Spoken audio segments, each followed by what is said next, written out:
High, আজকে আমি আলু দিয়ে ডিম ভাজি করব। তো এর জন্য আমি এখানে আলু কুচি নিয়ে নিলাম, পেঁয়াজ কুচি, কাঁচা লঙ্কা। তো এরপর আমি সামান্য একটু জল দিয়ে দেব, দিয়ে দিলাম হলুদ,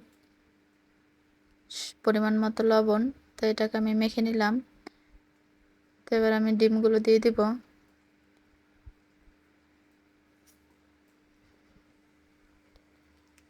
তো আমি এখানে 3টে ডিম নিয়ে নিলাম।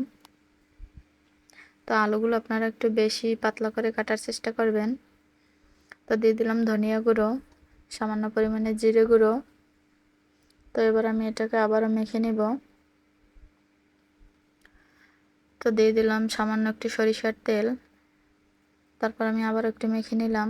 কড়াইতে আমি তেল দিয়ে দিলাম, ডিমটাকে আমি দিয়ে দিলাম।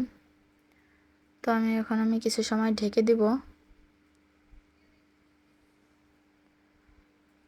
তো ঢাকনাটা আমি কিছু সময় পরে সরিয়ে নিলাম।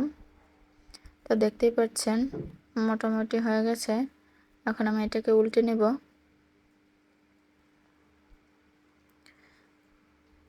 তো এভাবে করে আমি উল্টে নিলাম। তো আমি আবারও কিছু সময়ের জন্য ঢেকে দিব ওপাশটা হওয়ার জন্য।